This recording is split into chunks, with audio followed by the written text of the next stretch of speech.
السلام علیکم ورحمۃ اللہ وبرکاتہ۔ الحمدللہ رب العالمین والصلاة والسلام علی رسولہ الکریم وعلی آلہ وصحبہ اجمعین ومن تبعہم بإحسان الی یوم الدین۔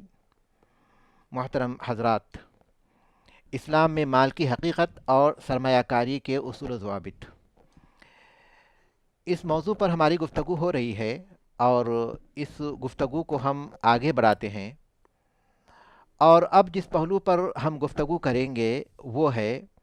مقامی علماء اور اسی طرح کمپنیوں سے تعلق رکھنے والے علماء سے چند گزارشات۔ جن مقامات پر اس طرح کی کمپنیاں ہوتی ہیں، ان مقامات کے اور اس کے آس پاس کے جو اہل علم ہیں اور بعض اہل علم یا علماء جو اس کمپنیوں سے وابستہ ہیں، ان سے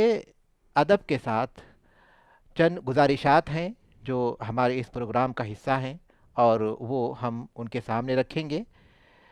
اور میں مولانا مفتی الدین صاحب عمری مدنی سے گزارش کروں گا کہ وہ اس سلسلے میں کچھ باتیں پیش کریں۔ یقیناً مقامی علماء کا جو مسئلہ ہے وہ بہت اہم ہو جاتا ہے، اور خاص کر معاملات کے باب میں، کیونکہ معاملات کا باب جیسے کہ ہم جانتے ہیں، معاملات کا جو حصہ ہے وہ جیسے کہتے ہیں، جس کو ہم کہتے ہیں کہ الاصل فی المعاملات الاباحہ، کہ اصل تو یہی ہے کہ ہر چیز جائز ہے، مباح ہے، اور ثابت اور متغیر کے پہلو سے اگر دیکھیں تو اس کے اکثر مسائل بدلتے رہتے ہیں، متغیر ہیں، جی جبکہ عبادات اور عقیدہ ایسا باب ہے جس میں اجتہاد کی زیادہ گنجائش نہیں ہے، وہ ثابت ہے، چاہے وہ انسان دنیا کے کسی کونے میں رہے، کہیں بھی رہے، اس کے لیے عقیدہ کے مسئلے بالکل واضح، اور عبادت کی باتیں سب کے لیے ایک۔ ہاں، تخفیف ایک الگ پہلو ہے، تخفیف کہاں تک ہوگی، کتنی ہوگی، وہ الگ پہلو ہے، لیکن من حیث المسئلہ یا پھر اصلی بنیادی مسئلے کے طور پر ایک ہی بات ہے۔ لیکن معاملات کا مسئلہ ایسا نہیں ہے، معاملات اس باب سے تعلق رکھتا ہے جس کے تعلق سے علماء کہتے ہیں کہ الفتوى تتغیر بالزمان والمکان والشخص، کہ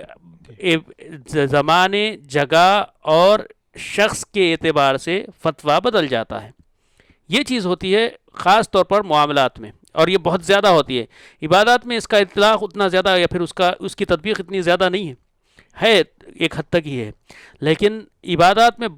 معاملات میں بہت زیادہ ہوتی ہے، معاملات میں اس کی تطبیق بہت زیادہ ہوتی ہے اور اس کا عمل بہت زیادہ ہوتا ہے۔ لہٰذا ان سب باتوں کو ذہن میں رکھتے ہوئے اب جب ہم مقامی علماء کی طرف دیکھتے ہیں تو اللہ ہم کو محفوظ رکھیں کہ مقامی علماء کی اس میں ذمہ داری بہت زیادہ بڑھ جاتی ہے، کہ وہی لوگ فیصلہ کر سکتے ہیں کہ جس ماحول میں وہ رہ رہے ہیں اس ماحول میں کہ فلاں عمل کی یا پھر فلاں معاملے کی کتنی گنجائش ہے، کیا حلال ہو سکتا ہے، کیا دائمی طور پر حلال ہو سکتا ہے، وقتی طور پر حلال ہو سکتا ہے، حالات کے کیسے رہیں گے تو کتنی اس میں چھوٹ آئے گی، اس کے لیے کتنی مرتبہ اس میں نظر ثانی کرنے کی نوبت آئے گی۔ مثال کے طور پر ایک چھوٹی سی مثال میں ذکر کرتے چلوں کہ آج جیسے معاملات ہوتے ہیں اسلامی فائنانس کے مجال میں یا پھر میدان میں، کہ پوری کی پوری دنیا اسلامی فائنانس یا پھر اسلامی معاشیات پر عمل پیرا نہیں ہے، سود کا ایک حصہ کہیں نہ کہیں سے کسی نہ کسی صورت میں پہنچ جاتا ہے، تو پھر اب جب ایک ایسی کمپنی جو اصلاً اور اساساً تو مباح ہے، جائز ہے، حلال ہے، وہ اپنا کاروبار کر رہی ہے اور اس کے پاس عملہ بھی ہر قسم کی پابندیوں کا اہتمام کر رہا ہے، لیکن اس کے پاس کسی قسم کی کوئی ناجائز شکل کی آمدنی ہو جائے، اب اس کا کیا کریں گے، کیسے اس کے ساتھ معاملہ کریں گے؟ تو اس کو ہم لوگ کہتے ہیں اسلامک فائنانس کی زبان میں تطہیر، پیوریفیکیشن یا پھر صفائی ستھرائی۔ تو ہوتا یہ ہے کہ اتنا نسبہ اور تناسب اس کو نکال دیتے ہیں، اور اسی کی بنیاد پر اسکریننگ بھی ہوتی ہے، یعنی کانٹ چھانٹ بھی ہوتی ہے، کہ استثمار کرنے سے پہلے، سرمایہ لگانے سے پہلے دیکھ لیا جاتا ہے کہ فلاں کمپنی میں مالی طور پر کون سے ذرائع ہیں جہاں سے اس کے امکانات ہیں، اور اگر موجودہ حالات میں، اگر مثال کے طور پر میں ہندوستان کے کسی ایک علاقے میں رہ رہا ہوں تو معاشی طور پر وہاں پر کتنا امکان ہے، کس حد تک امکان ہے بچے رہنے کا، اگر میں بڑے پیمانے پر کام کروں تو اس کے بنیاد پر یہ بھی فیصلہ ہوتا ہے کہ کون سے اس میں استثمار یا پھر سرمایہ کاری کی جا سکتی ہے، مشروطہ سرمایہ کاری ہوگی، مشروط سرمایہ کاری ہوگی یا مطلق سرمایہ کاری ہوگی، بہت سی چیزیں ہیں، یہ وقت نہیں ہے اس کے بیان کرنے کا۔ تو یہ سب چیزیں وہی لوگ فیصلہ کر سکتے ہیں جن کو ان چیزوں کی بصیرت حاصل ہے، تو وہ علماء جن کو اس چیزوں کی بصیرت حاصل ہے اور جو ان چیزوں کا فیصلہ کر سکتے ہیں، شرعی علوم کے مہارت کے ساتھ ساتھ ان چیزوں کی حقیقت جانچنے کی اگر کیپیسٹی یا صلاحیت ہے تو پھر ان کو آگے بڑھنا چاہیے اور ان سب چیزوں میں اپنے فتوے دینے چاہیے اور اپنی طور پر باتیں بتانی چاہیے. اسی طریقے سے دیکھیں کہ آج چونکہ زمانہ کافی ترقی کر گیا اور اس بات پر ہر ایک اتفاق کریں گے, کوئی بھی ایک عام سادہ لو انسان بھی کہہ سکتا ہے یہ بات, کہ وہ زمانہ نہیں رہا جو رسول اللہ صلی اللہ علیہ وسلم کے زمانے میں تھا. مثال کے طور پر وہاں پر بہت آسان تھا, زراعت تھی, تجارت تھی, اور صنعت کاری اس قدر ترقی اور عروج پر نہیں تھی. صنعت کاری بھی پھر اس کے بعد خاص طور پر مالی جو پہلو ہے آج یعنی مالی سیکٹر یا پھر فائنینشیل سیکٹر یا پھر مالی خطہ کا جو حصہ مالی سیکشن جو ہے بنتا ہے, اس میں آپ دیکھ لیجئے کہاں پر کون سی انشورنس کمپنی تھی صاحب, کون سا بینکنگ کا نظام تھا, کون سے اسٹاک کمپنی تھی, اور اس کے علاوہ بھی بہت سی چیزیں, میں ابھی فنڈ کا مسئلہ ہو گیا اور وغیرہ وغیرہ, بہت سی چیزیں جو نہیں تھیں. تو اس کے لیے تکیف کی ضرورت ہوتی ہے, کیونکہ اب چونکہ خطاب چونکہ علماء سے ہے اور یعنی سوال علماء سے جڑا ہوا ہے, تو میں پھر یہ بھی بتاتے چلوں کہ علماء کو پھر اس میں بھی غور کرنا ہوگا کہ آج کیا انفرادی فتویٰ کافی ہوگا, ہم کو پھر اجتماعی فتوے کی کہاں تک ضرورت پڑے گی. کیونکہ دیکھیں کہ طب کے جب جدید مسائل آتے ہیں, اب کئی ایک علماء جن لوگوں نے طب کے مسائل میں پی ایچ ڈی کی ہے, الاحکام الجراحیہ, جیسے محمد مختار الشنقیطی عضو ہیئت کبار العلماء فی السعودیہ, کہ سعودی کے عضو ہیئت کبار علماء کے جو عضو ہیں, ممبر ہیں, ان کا دکتورا کا رسالہ ہے الاحکام الجراحیہ الطبیہ, کہ جو طبی طور پر جو آپریشن وغیرہ ہوتا ہے اس کے احکام. کیوں ضرورت پڑ گئی پی ایچ ڈی کی؟ کیونکہ اس کی شکل بدل گئی, اس سے کئی ایک مسائل جڑ جاتے ہیں, اور اس میں بھی جب وہ پی ایچ ڈی کرتے ہیں تو ایک وقت جب لگاتے ہیں تو صرف اپنی آراء اور اپنی باتوں پر انحصار نہیں کرتے ہیں. جیسے پی ایچ ڈی کا موضوع ہوتا ہے تو اس میں تو یقیناً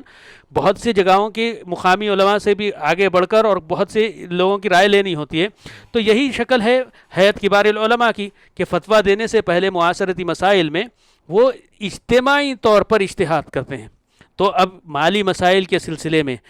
مقامی علماء کو اس جانب بھی غور کرنا ہوگا کہ کیا انفرادی آراء پر اکتفا کیا جا سکتا ہے, یا پھر اس کے لیے اجتماعی شکل ہوگی, اور اجتماعی شکل ہوگی تو پھر اس کی شکل کیا ہوگی, کیا ہر کمپنی کے لیے ایک بورڈ ہوگا, ہر کمپنی کے لیے ایک مجلس ہوگی, یا پھر کیسے کیا ہو سکتا ہے, کہاں پر کتنے امکانات ہے, قانونی اور شرعی طور پر دونوں میں کیسے توافق اور اتفاق پیدا کیا جا سکتا ہے. یہ سب چیزوں کو ذہن میں رکھنا ہوگا, اور اس کے ساتھ ساتھ کونا مخص لوگ جو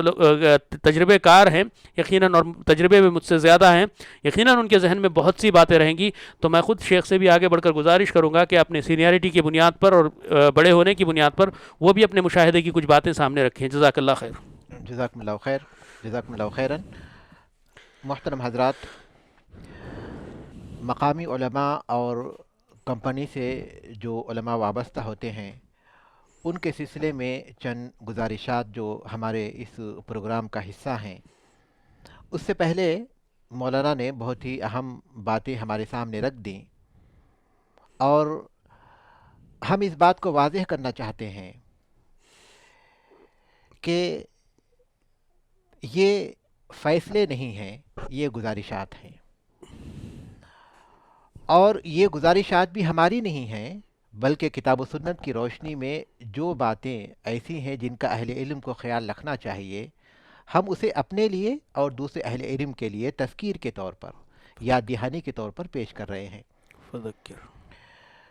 وذکر فإن الذکریٰ تنفع المؤمنین, اور نصیحت کیجئے اس لیے کہ نصیحت ایمان والوں کو فائدہ پہنچاتی ہے. شیخ محمد بن صالح العثیمین رحمہ اللہ اس آیت کی تفسیر میں بڑی پیاری بات کہتے ہیں. وہ کہتے ہیں کہ جب نصیحت کی جائے تو انسان کو اپنے دل کا جائزہ لینا چاہیے, کیونکہ اگر اس کا دل نصیحت حاصل نہیں کرتا تو اس کا مطلب یہ کہ بڑی خطرناک بات ہے. تو نصیحت کے طور پر, اپنی تذکیر کے طور پر اور دوسرے اہل علم کی تذکیر کے طور پر یہ باتیں جو مولانا نے پیش کی اور جو میں پیش کر رہا ہوں اسی پیش نظر پیش کی جا رہی ہیں. ان میں جو مقامی علماء ہیں ان کا ذکر خاص طور پر اس لیے ہے کہ سب سے پہلے لوگ انہی کی طرف رجوع کریں گے اور انہی کے پاس جائیں گے. کسی بھی مقام کا آدمی کسی کمپنی میں شامل ہونا چاہے تو اس مقام پر جو اہل علم ہوتے ہیں وہ ان سے رجوع کرے گا. اور علم ایک وسیع میدان ہے, ایک سمندر ہے, اس میں ایمانیات ہیں، عبادات ہیں، معاملات ہیں، اخلاق ہیں، اور پھر ہم اہل علم اچھی طرح جانتے ہیں جب کتابیں پڑھتے ہیں، کتاب الایمان پڑھتے ہیں تو اس کے تحت کئی ابواب ہیں، اور پھر بعض نے اس کے فصول بھی قائم کیے۔ یہی معاملہ کتاب العبادات کا بھی ہے، کتاب الصلاۃ، کتاب الزکوٰۃ وغیرہ وغیرہ کا، اسی طرح معاملات کا بھی ہے، اخلاق کا بھی ہے۔ ایک سمندر ہے۔ یہ ضروری نہیں کہ ایک آدمی کسی اہل علم کے پاس جائے اپنی کسی مسئلے میں تو وہ اس مسئلے میں مہارت رکھتے ہوں یا اس کا جواب جانتے ہوں، یہ ضروری نہیں ہے۔ لہٰذا مقامی اہل علم کی ذمہ داری ہے کہ جب کسی مسئلے میں وہ نہیں جانتے تو وہ لا عالم یا لا ادری کہہ دیں، میں نہیں جانتا، یا پھر یہ کہیں کہ میں اس کی تحقیق کروں گا۔ اس کے بعد وہ تحقیق اگر اس طرح کی جاتی ہے جیسا کہ مولانا نے تھوڑی دیر پہلے مشورہ دیا کہ باقاعدہ ایک کمیٹی کی شکل میں ہو اور اہل علم اس طرح کے خصوصی مسائل میں غور کریں، تو یہ بہت مطلوب ہے، بہت زیادہ ضروری بھی ہے خاص حالات میں۔ یا پھر ان سے بہتر جو اہل علم ہیں جو اس مجال میں تجربہ رکھتے ہیں یا اس مجال میں علم رکھتے ہیں، ان سے رجوع کریں، اس کے بعد جواب دیں۔ یہ بہت اہم بات ہے، لا ادری کی عادت ڈالنا یہ بہت اہم چیز ہے۔ امام مالک رحمہ اللہ کے پاس ایک شخص پہنچا اور ان سے ایک مسئلے کے بارے میں سوال کیا۔ امام مالک رحمہ اللہ نے جواب دیا، لا ادری، میں نہیں جانتا۔ وہ کہنے لگا کہ میں اتنی دور سے کئی شہروں کا سفر کر کر آپ کے پاس آیا ہوں۔ تو مالک رحمہ اللہ نے جواب دیا کہ تم اپنے شہر کو واپس چلے جاؤ اور وہاں لوگوں سے کہہ دو کہ میں نے مالک سے پوچھا اس مسئلے کے بارے میں اور انہوں نے کہا کہ لا ادری، میں نہیں جانتا۔ کتنے تقوی اور کتنے پرہیزگاری کی بات ہے، کمال علم کی دلیل ہے۔ آدمی کا کسی چیز کو نہ جاننے کے بعد یہ کہنا کہ یہ میں نہیں جانتا، یہ اس کے کمال علم کی دلیل ہے، تقوی اور پرہیزگاری کی دلیل ہے۔ بعض اوقات ایسا ہوتا ہے کہ کوئی آدمی کسی عالم سے کوئی سوال کرتا ہے، وہ اسے نہیں جانتا، لیکن وہ یہ سوچنے لگتے ہیں اہل علم یا عالم جن سے سوال کیا جائے کہ اگر میں کہوں کہ نہیں جانتا تو اس میں میری کمزوری ہو جائے گی اور لوگ یہ سمجھیں گے کہ مجھے علم نہیں ہے، اور پھر لوگوں کے سامنے میرا مقام اور میرا وقار کم ہو جائے گا۔ اس وجہ سے وہ بغیر علم کے، بغیر دلیل کے جواب دیتے ہیں اور خود بھی گمراہ ہوتے ہیں اور دوسروں کو بھی گمراہ کرتے ہیں۔ یہ بہت بڑی غلطی ہے، اس سے پرہیز کرنا بہت ضروری ہے۔ قرآن مجید میں اللہ تعالیٰ نے فرشتوں کے تعلق سے جب یہ فرمایا، جیسا کہ آتا ہے قالوا لا علم لنا الا ما علمتنا، کہ انہوں نے کہا کہ ہمیں علم نہیں ہے مگر انہی باتوں کا جو آپ نے بتائے ہیں۔ اس کی تفسیر میں امام قرطبی رحمہ اللہ لکھتے ہیں کہ کسی بھی مسئلے میں کسی عالم سے اگر کوئی سوال ہو، وہ نہیں جانتا، تو اس پر واجب ہے کہ وہ لا عالم یا لا ادری کہے یا واللہ عالم کہے۔ یہ اس پر واجب ہے، یہ کوئی اختیاری چیز نہیں ہے۔ فرشتوں کے اسوے پر چلتے ہوئے، انبیاء کے اسوے پر چلتے ہوئے، علماء اور فضلاء کے اسوے پر چلتے ہوئے، یہاں انہوں نے انبیاء کی مثال دی۔ اس کی وجہ یہ ہے کہ اللہ کے رسول صلی اللہ علیہ وسلم سے بھی جب کوئی سوال ہوتا اور آپ کے پاس اس کا کوئی جواب نہیں ہوتا تو آپ وحی کا انتظار کرتے، اس کے بعد جواب دیتے۔ شرعی مسئلے میں کسی بھی آدمی کے پاس اس کا جواب نہ ہو تو یا تو اسے تحقیق کے بعد جواب دینا چاہیے یا پھر کہنا چاہیے کہ نہیں جانتا۔ تو امام قرطبی رحمۃ اللہ علیہ یہی کہتے ہیں کہ آدمی کو ان تمام لوگوں کے نقش قدم پر چلتے ہوئے اسے لا ادری کہنا چاہیے یا واللہ عالم کہنا چاہیے۔ اور اللہ کے رسول صلی اللہ علیہ وسلم نے اس بات کی پیشین گوئی کی ہے، اس بات کی خبر دی ہے کہ ایک وقت ایسا آئے گا کہ لوگوں کے پاس علم نہیں ہوگا، علماء اٹھا لیے جائیں گے، اس کے بعد لوگ بغیر علم کے فتویٰ دیں گے اور خود بھی گمراہ ہوں گے اور دوسروں کو بھی گمراہ کریں گے۔ اس کے بعد وہ مالک بن انس رحمہ اللہ کا یہ قول نقل کرتے ہیں کہ وہ کہتے ہیں کہ میں ابن ہرمز کو یہ کہتے ہوئے سنتا تھا کہ تم اپنے جلساء کو، جو تمہارے پاس بیٹھے رہتے ہیں، تمہارے ساتھ رہتے ہیں، تمہارے شاگرد رہتے ہیں، ان کو لا ادری کا وارث بناؤ، ان کو لا ادری کا وارث بناؤ تاکہ وہ ان کی عادت میں شامل ہو جائے اور وہ یہ جان لے کہ جب کوئی مسئلہ ایسا ہو جس کو وہ نہیں جانتے ہو تو اس مقام پر انہیں لا ادری کہنا ہے۔ یہ وہ چیز ہے جس کا خیال رکھنا بہت ہی اہم ہے۔ سلف میں سے بعض کا قول ہے اجرأ الناس علی الفتیہ اقلہم علما، کہ فتویٰ دینے میں سب سے زیادہ جری وہ ہوتا ہے جو علم میں سب سے کمتر ہوتا ہے۔ آدمی کے لا علمی کی دلیل ہوتی ہے کہ وہ ہر چیز میں کہہ دے کہ مجھے معلومات ہیں اور وہ اس کا جواب دینے لگے، اور اس کے علم کی دلیل یہ ہے کہ وہ احتیاط سے کام لیتا ہے۔ سلف کے بارے میں یہ بات بیان کی جاتی ہے کہ ان سے کوئی مسئلہ ہوتا، بعض اوقات معلوم بھی ہوتا تو وہ احتیاط سے کام لیتے اور کہتے کہ جاؤ دوسرے سے پوچھو۔ یہ ان کے کمال احتیاط تھا۔ تو یہاں تو یہ حال ہے کہ معلوم نہیں ہوتا پھر بھی آدمی فتویٰ دینے لگتا ہے۔ تو یہ علم کی دلیل نہیں، بلکہ علم کی دلیل یہ ہے کہ آدمی جہاں نہ جانتا ہو وہاں کہہ دے کہ نہیں جانتا۔ تو مقامی علماء سے اسی بات کی گزارش ہے کہ جب وہ کسی بات کو نہ جانتے ہوں تو وہ لا عالم یا لا ادری کہیں، اور اپنے لوگوں کو اس کا مزاج پیدا کریں۔ لوگوں کے اندر یہ مزاج پیدا ہونا ضروری ہے کہ وہ اس بات کو پہچان لیں کہ ہر آدمی ہر چیز میں فتویٰ نہیں دے سکتا، بلکہ ہر ایک سے اسی چیز میں فتویٰ پوچھنا چاہیے جو اس کا مجال ہے یا جس کے بارے میں اسے معلومات حاصل ہوتی ہیں۔ اور بعض اہل علم جو بعض کمپنیوں سے وابستہ ہیں، ان سے اس بات کی گزارش ہے کہ وہ کمپنیوں کی صحیح طور پر رہنمائی کریں، اور جب کمپنی کے لوگوں نے انہیں کوئی ذمہ داری دی ہے تو کمپنی کی شرعی رہنمائی کریں، اور اس بات کی کوئی پرواہ نہ کریں کہ کمپنی کے کاروبار پر اس کا کیا فرق پڑتا ہے۔ ان کو ذمہ دار بنایا گیا ہے، ان کو چاہیے کہ کمپنی میں جب انہیں ذمہ دار بنایا گیا ہے تو اسلامی طور پر ان کی رہنمائی کریں، اور اسلامی طور پر جو رہنمائی انہوں نے کی ہے، جو مشورے دی ہیں، دو مشورے انہوں نے دیے ہیں، اگر کمپنی والے نہیں مانتے ان کے مشوروں کو تو ان کی یہ بھی ذمہ داری بنتی ہے کہ وہ کمپنی سے علیحدہ ہو جائیں،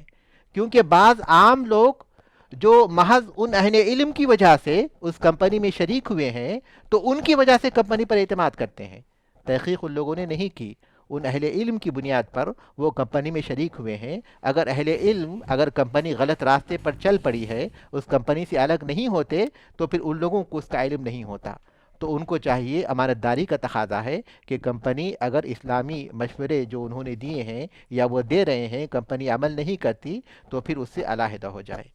اس کے ساتھ ساتھ ایک گزارش یہ بھی ہے کہ ہر معاملے میں وہ اللہ تبارک و تعالیٰ کے پاس جو اجر و ثواب ہے اور آخرت کا جو انعام ہے اس کو پیش نظر رکھیں۔ بہت اہم بات ہے اور بہت ہی ادب کے ساتھ اس بات کی گزارش ہے۔ قرآن مجید میں اللہ تبارک و تعالیٰ نے فرمایا وَلَا تَشْتَرُوا بِآيَاتِي ثَمَنًا قَلِيلًا، میری آیتوں کو تھوڑی سی قیمت کے بدلے میں نہ بیچو۔ اور حسن بصری رحمہ اللہ کا قول ہے کہ تھوڑی سی قیمت کیا ہے؟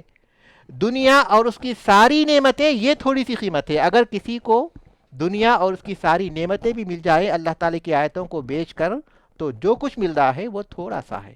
لہٰذا اللہ تبارک و تعالیٰ کی آیتوں کو بیچنا یہ بہت ہی بھیانک غلطی ہے۔ آدمی اپنے مفاد کی خاطر، یعنی کچھ مال و دولت حاصل ہو جائے،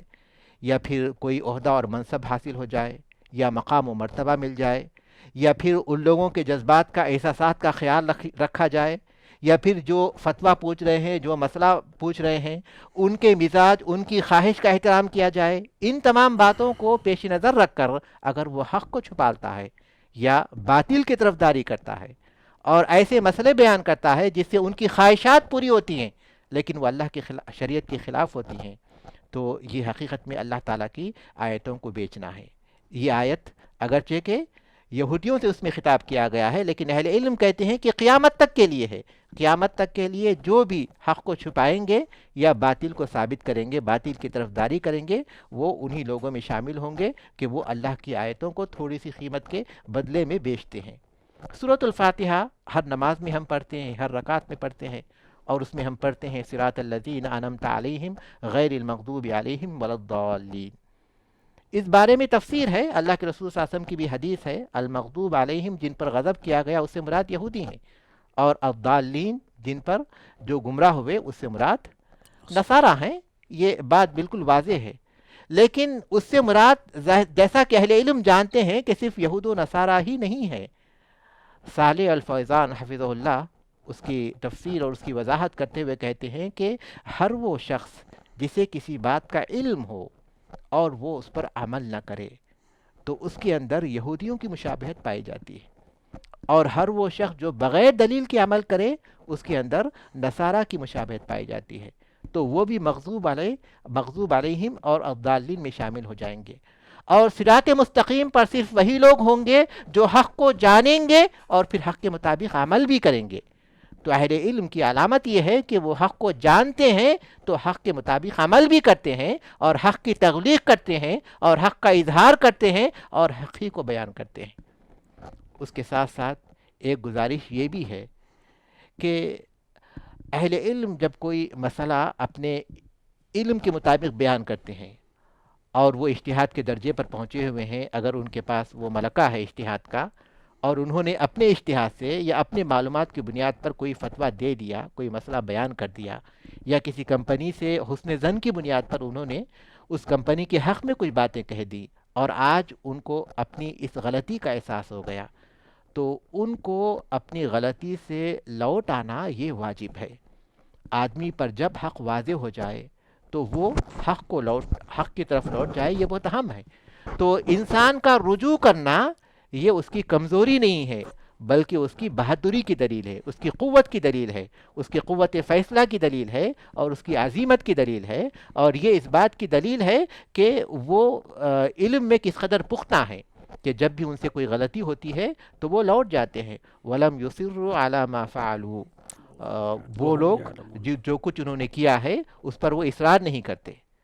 وَلَمْ يُصِرُّوا عَلَى مَا فَعَلُوا وَهُمْ يَعْلَمُونَ. جب علم آ جاتا ہے ان کے پاس، جانتے بوجھتے وہ لوگ جو کچھ بھی کرتے ہیں اس پر اصرار نہیں کرتے. تو آدمی سے غلطی ہو جاتی ہے، اہل علم سے بھی غلطی ہو جاتی ہے، اس میں کوئی شک و شبہ نہیں، کیونکہ انسان ہے، بشری تقاضے ہیں. انسان کے پاس جب کوئی فتویٰ آتا ہے تو امانت کے ساتھ ہی وہ جواب دیتا ہے، لیکن جواب دینے میں اس سے غلطی ہو سکتی ہے بعض پہلوؤں سے، لیکن غلطی پر باقی رہنا یہ نہ تو علم والے کی دلیل ہے اور نہ تو ایمان والے کی دلیل ہے. علم والے اور ایمان والوں کی علامت یہ ہے کہ جب غلطی ان پر واضح ہو جاتی ہے تو وہ پھر جو صحیح بات ہے اس کی طرف لوٹ آتے ہیں، اور جس طرح انہوں نے اپنی غلط بات بیان کی تھی اسی طرح علی الاعلان صحیح بات کو بھی پیش کر دیتے ہیں.